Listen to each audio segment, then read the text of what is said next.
اسلام کے نقطہ نظر سے جہیز کا کیا حکم ہے؟ بعض لوگ اعتراض کرتے ہیں کہ تبلیغی جماعت میں جانا فارغ لوگوں کا کام ہے، وضاحت فرمائیں۔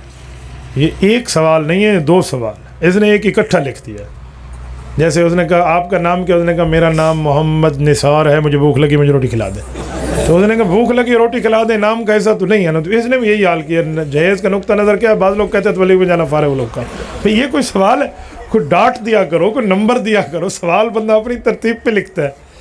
اسلامی نقطہ نظر سے جہیز کا ایک ہی نقطہ نظر ہے کہ داماد کی حیثیت کو دیکھا جاتا ہے، اس کی ہڈی پسلی اگر مضبوط ہے، بزنس مین ہے، کمانے کھانے والا بندہ ہے، تو کوئی جہیز کی ضرورت نہیں ہے۔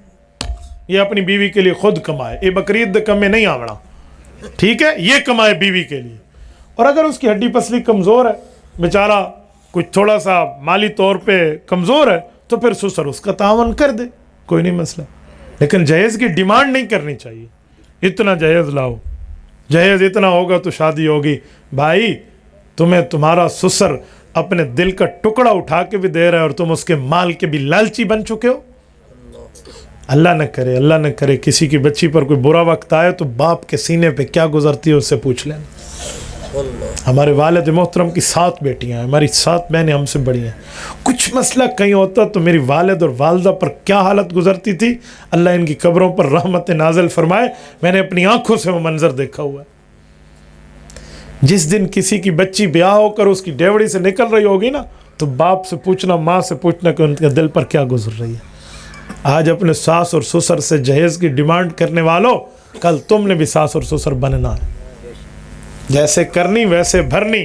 نہ مانے تو کر کے دیکھ، جنت بھی ہے دوزخ بھی ہے، نہ مانے تو مر کے دیکھ، تھوڑا گزارا۔ اس جہیز پر میں نے طلاقیں دیکھی ہیں، میرے نام کے ساتھ مفتی لگا ہے نا، تو لوگ ہم سے طلاق کے فتوے بھی لیتے ہیں۔ میں نے ایسے ایسے فتووں پر دستخط کیے ہیں جو صرف جہیز وجہ تھا اور کچھ بھی نہیں تھی، اور طلاق دے دی۔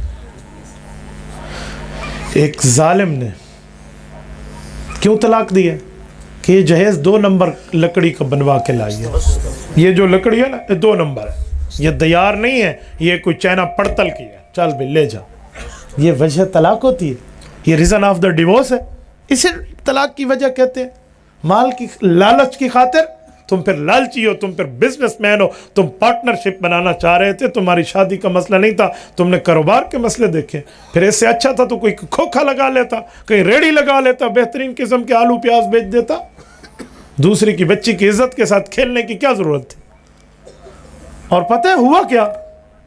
طلاق کی وجہ یہ بچی گھر میں شادی کر کے گئی اور کوئی ایک پڑوسن میں کوئی خبیث صفت کی عورت ان کے گھر آئی اور آ کر کہتی ہے یہ تو 2 نمبر کرسی ہے، تمہاری جو گھر میں بہو آئی ہے نا، یہ کسی کام کی چیز نہیں ہے، 2 نمبر ہے۔ اسی پر لڑائی پڑ گئی۔ بھائی ایسے نہیں ہوتا۔ اچھا لوگ کہتے ہیں جہیز ہر صورت دو، ان سے پوچھو کوئی دلیل، کہتے ہیں ہاں حضرت اماں فاطمہ رضی اللہ عنہ کو حضور علیہ السلام نے جہیز دیا تھا۔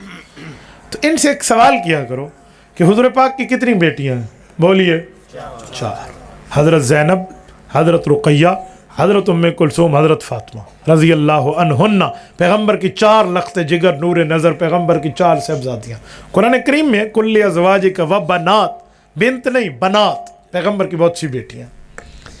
بھائی سوال یہ ہے کہ حضرت فاطمہ کو تو جہیز دیا ہے، باقی 3 کو جہیز دینے کی بات کیوں نہیں آتی؟ اگر دینا ضروری ہے تو حضرت فاطمہ کو دے دیا، جو باقی بیٹیوں کے جہیز کے بارے میں روایات نہیں آتی، ادھر جناب کیا فرمائیں گے؟